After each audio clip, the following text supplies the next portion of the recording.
2024 has come to a close for LoL Esports, the League of Legends, and it's my favorite time of the year purely because we get top 5 and top 10 lists for everything under the sun, especially in the music industry. Like, I particularly look forward to Todd in the Shadow's top 10 list. He already has his worst list out. His best list is yet to come. Adosa Buckley, Canadian, one of my favorite guys to do it. His dry sense of humor is hilarious. Why do I say that multiple people do this? Well, because Travis put out his video before me on the top 5 worst things, notably only within the LCS, but I'm going to make this like LoL Esports and kind of League of Legends, more focused on esports, but obviously he beat me to the punch. So there is going to be some overlap on this type of stuff. I'm not copying his video ideas. It's been on my Notion for a bit. And even if I was, the more the merrier we have in this crowd. So without ado, my top 5 worst moments of this year for League of Legends. I'll start off with a dishonorable mention as well, similar to what Travis did, because I want to call out one of his points, one of the things I'm disappointed with the community on. The pushback against best of threes come summer. There were a lot of things that went right with best of threes. Yes, we got screwed by the break and screwed by a few other things there, but I saw almost unanimous conversation around the fact that people really liked best of threes, and yet somehow it's still a talking point that best of threes sucked and the best of ones were better and that double round robin was better. No, give me single round robin best of threes every single time. I don't get how there's that big of a disconnect between some of the creators in the space, some of the personalities, and just the truth that best of threes are better in every situation than a double round robin best of one. I'm just saying, like, it's still a worse moment. I cannot believe this is a conversation that is still ongoing this year. But it's not actually in my top 5. My 5th, starting off, is the closet. Why does this exist? I know I have more of an international audience now, so let me explain. The LCS doesn't always play in front of a crowd anymore. With the introduction of the VCT and Valorant last year, back in 2023, we swapped to weekdays in order to make sure that Valorant could have the studio for North America at all times. But what it did was it killed the in-person crowd. So we swapped back to weekends this year. Yay, we're back to normal. One problem, VCT Americas is still on the weekends, so they need to have the studio over us, or at least split the time as close as they can to 50-50, because Riot refuses to invest in the second studio space or anywhere that we could actually get a crowd in to watch the games, because it does make a difference. Anybody sitting here telling you that it doesn't is just out of their mind. And in my opinion, if you're gonna go with the studio setup with like no crowd, you're better off just going online. Like Papa Smithy said it recently on, I believe, Summoning Insight with Thorin and Monte Cristo, that he would rather see us play some online games Thursday and Friday and then play Friday, Saturday in front of a crowd, just to make sure that we get double round robin best of threes. And I'm fully for that. I want to make this very clear. Why is that not a thing? Like, how is that not a more popular consensus that we can have a mix of both online and in person, given that we're already playing from the studio that doesn't have a crowd for most of this? But this past year, like, it became bluntly clear whenever we were in that side studio that, dude, it felt like crap. And certain players notably played different as well. There were people that came out and said, yeah, I actually kind of like not playing in front of a crowd. Oh man, do I hate that philosophy. I don't care whether it's the pressure or what you think it is. Like, bro, you're playing a sport. It's supposed to be in front of people. If you cannot handle playing in front of a half-filled 300-person studio, how the hell do you think you're going to be able to handle World's nerves and those on the bigger stages where you have 10 to 20,000 people, let alone K-Corp playing an exhibition match in front of 20,000 of their own fans? We wish we had 20,000 of our own fans. So the fact that the LCS clause is a thing, I hate it to my core. I do, but it's not going away. It's still going to be here in 2025. So, I still have to make do with the fact that this is going to be a thing.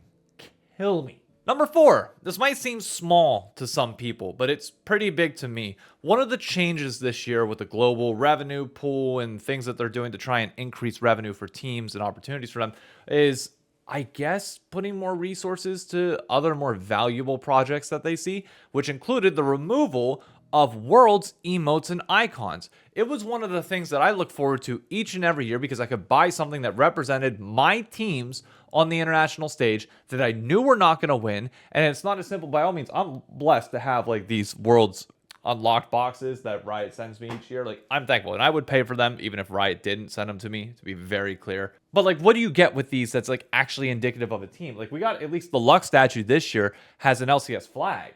But like, I don't have anything that could represent 100 Thieves on the international stage. And I could buy their merch. I have. I could have their jersey. I have. But I want something in game when I'm playing League of Legends to rep my team. And icons and emotes were the only thing. Now, they did give us like the individual team emotes from the regular season that like every team got. But like, nah, I want something time-stamped that I made it to Worlds to constantly show off to Cloud9 and be like, hey, you ain't got this. We do. Why? Because we beat you. But that's gone away. Like, you took away the customization, like the fun of this. And I don't get it. It's a small thing. There's no way it takes that many resources out of Riot's budget to have emotes and icons like that we get to pick for our teams. At least, like, you gotta give me something to be able to represent my team in client, in game. That has to exist sometimes soon. More than just a simple emote that, like, obviously teams are gonna put like the Akali like thing that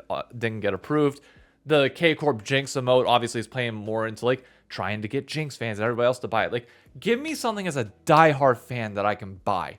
I know there are going to be people that say, oh, well, we don't buy enough as esports fans and there's not enough of us to really make that like worth it. I would say you need to have that no matter what as an underlying thing and let it grow over the course of 5 years. And then do a better job at funneling people in to make those goods worth it. And if those goods are not worth enough for people, like, actually ask what is. But at minimum, you got to give the diehards something. The fact that I'm still rocking my Optic Gaming emote from 2019 because I don't just have a blanket 100 Thieves like icon is just like, why? Why? But hey, maybe this will change. They're saying that more in-game monetization items are coming. So by all means, I could have my foot in my mouth on this one and something even bigger and better is coming. But they didn't announce it with the season start. So I'm not fully optimistic on that front. Oh boy, here we go. Okay. Number 3, roadshows. The LCS roadshows have been a staple for a long period of time. The best one, in my opinion, ever was still spring 2022 in Houston, where they took NRG's Energy Arena, where the Houston Texans play, cut it into like a corner and had this amphitheater style setup, which is similar to what we got in summer of this year. But that was spring, okay? Clearly, you can go to big markets and have an amazing event in spring. But for some reason, Riot decided that we only need one roadshow per region per year. Now, other regions like the LEC and LCK are going to get to do their own team events in the future, especially 2024, and do like individual homestands, but that doesn't seem like it's going to be happening for the LCS. So the removal of one of our roadshows this year was one of the biggest slaps in the face that I've ever had. And I get it's for budget reasons. I've had rioters in my DMs explaining this stuff to me and like trying to say how it's like not financially possible given the restrictions that are happening.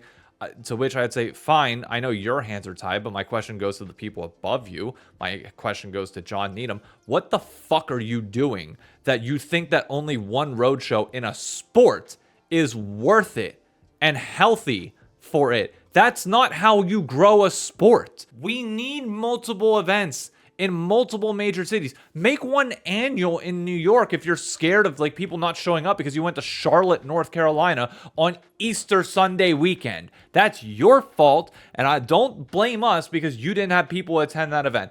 Have an event in New York at a 7,000 person arena, theater, whatever you want to call it. Sell that shit out every single year. If you can't make that profitable, then you need to find a better way to run these events because there's no reason why you should be able to ever say, yeah, we sold out 7,000 people and we're at a loss. That, dude, you're doing something terribly wrong if that's the case. So the removal of a roadshow because of your incompetence and your inability to balance a budget and understanding what's healthy for the esport long term, at least in my opinion, before people have dissenting views of it, is just tragic and an indication of the direction that we're heading in with the LTA. Where like, yeah, we still are only going to have one. And I hate it so much. Like, I've lambasted this target to death. I don't want to go any more overboard than I already am. I know this video is already like inherently negative because it's the top 5 worst moments of the year and it deserves it. But like, I could beat this one into a pulp if you just continue to give me 20 more minutes to rant into a camera, but nobody wants to hear that at this point. Let's move on. Number 2 is along the same vein, which luckily we've already been given a promise that in 2025, this is not going to happen again. Hallelujah. And that was the World Swiss stage being in the LEC studio. It was one of the most anticlimactic group stages and like environments ever. When you think about the fact that you could have put this anywhere in France, I mean, people would have been mad, sure, but you could have had the entire tournament other than finals in France and sold out every single day without problem, without flaw, and it would have been a 20 times better atmosphere than what we got. 300 people for a World Swiss stage to watch some of the best teams in the world play each other is just tragic. It's so flawed. And by all means, I'm happy with what we got in terms of like a finals product. Apparently a lot of the budget went there. But dude, the group stage is the majority of your tournament. It's like 12 days. And then the rest of knockout stage is like 7. And when we're already talking about how like other events feel like they get disrespected compared to Worlds, well, it felt like Worlds finals got everything, and the rest of the tournament, like outside of knockout stage, got disrespected as well. Like, what are we doing here, Riot? We sold that shit out in New York for like 5,000 people each day. How, you're really telling me that that wasn't possible here? I get China and Korea can be different, and when like their teams aren't playing, they don't show up. But if there's one thing that we know about Europe and America is that we're going to show up no matter what. Period. So why would you not have the most amount of people there that you can? Again, this comes back to the monetization argument of like, if you're not able to make money from these events, from selling them out in the stages and theaters that they're in, then you really need to take a look at yourself and see, where are your costs elevated so high to the point where you're not making this possible? Are you setting yourself up for failure from the jump? Because if there's one thing that I've learned over the past like 2-3 years of talking about esports and covering, is that like when you look at high schools that are just putting Rocket League on a projector on a wall, and the students are going nuts because they have an emotional connection to everybody, that's all that we need. I mean, I'm dead serious when I say you could put the LCS probably on a wall in a gymnasium around people that genuinely care about League, as long as like the players are interesting and the product around it is interesting, and people will show up and just have a blast with it, and it'll be one of the most memorable moments for everybody that was in attendance. So for Riot, like, just knock off this crap of thinking that like the one individual moment of a tournament of a year is like the most important thing that you have to build towards. Like, you need to spread the shit out evenly. You're weighting certain things too heavily and not understanding the impact that the full year makes on the calendar, and needing to have these big moments along the way, which then add to the finale at the end. It can't just be that finale that determines everything. And if this is a Riot global budget thing that is like set by Mark Merrill and crew, Mark, I just saw your post about Arcane and about how sometimes you do what's best for the fans, regardless of whether it's a loss or not. You need to do what's best to grow a sport, brother. And that includes not doing some of the things that you're doing right now. But number one, oh God, number one. If you go back to the beginning of this year, the cinematic was great. Things kind of felt like they were looking up, but there was like one particular mark that I know doesn't get talked about as much in the community now. We kind of forget about it, but the impacts within like Riot, within esports, will be felt for a long period of time.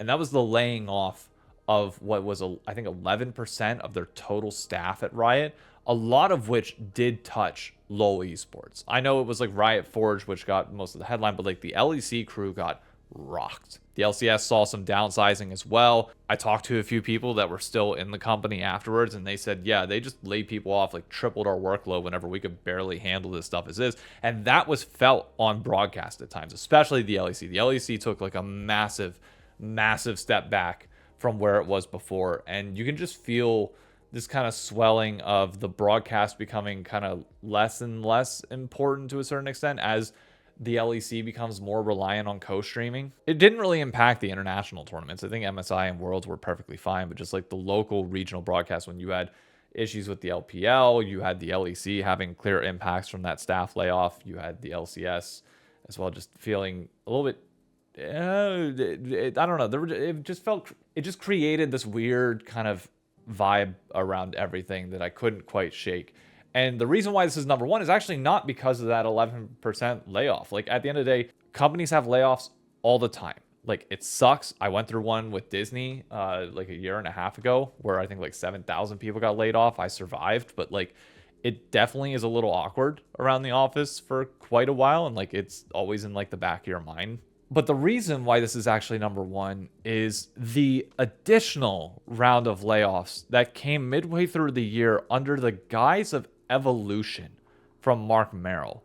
This might be one of the most disrespectful announcements of layoffs that I've ever seen in my life. I remember exactly where I was when this came out. I was in the office and I saw a post from Mark saying like, this is like the evolution of Riot Games and League of Legends. I'm like, oh, okay. Like this, this might actually be an interesting article. Like, what are we talking about? How is the company going to evolve? Like, how are you like structuring yourself to make sure that you're better positioned, to go into the future? What are you working on? Like, what's coming up? And it's like, no, we're just laying more people off. And I was like, oh, what? That's how dude, that's just straight up the spit in the face. Like it's clickbait. Like, how are you going to clickbait a firing or like layoffs of people in your company? Is like evolution. By all means, I get HR speak. When you go back to that first round of layoffs, like that was like full corporate HR, like announcing who were like that were laying all this off, and that people found out immediately after that announcement came. Like that was corporate HR. This just felt like you just wanted clicks on Twitter for something. It was like, what are you doing? Like, why do you think this is acceptable or okay whenever you already are like receiving a ton of shit from people? I don't even like, this is number one because I don't even fully know what to say. It's just, I would never do this in a million years. And by all means, like, I understand that like if I want to pursue like my dreams and goals within League of Legends and LoL Esports, I might eventually get into a position where I have to hire people, fire people, make layoffs, etc. One thing that I would never do is this, ever. And if I do, by all means, roast the shit out of me and bring up this video, because then I've lost touch of who I am and what I'm about.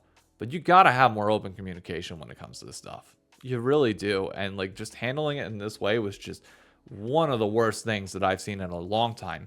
And definitely the worst moment from League of Legends in 2024. Now that said, in these 5, honestly, feel like a lot better than the worst list from last year. I felt like last year's worst list dominated, and I'm more excited to talk about the good and the best list, which will be out on Wednesday. Unfortunately, January 1st, new year, will still be reflecting on 2024. I think it'll be a good way to wrap up everything, because I'm actually excited to talk about that one. I've been looking forward to that video more than I was this one in particular, because there were so many good things that happened this year, and I enjoy positivity more. But we had to get this one out of the way. We had to get it done, so now we're good. If you haven't already, be sure to subscribe, and I'll catch you on Wednesday. See ya.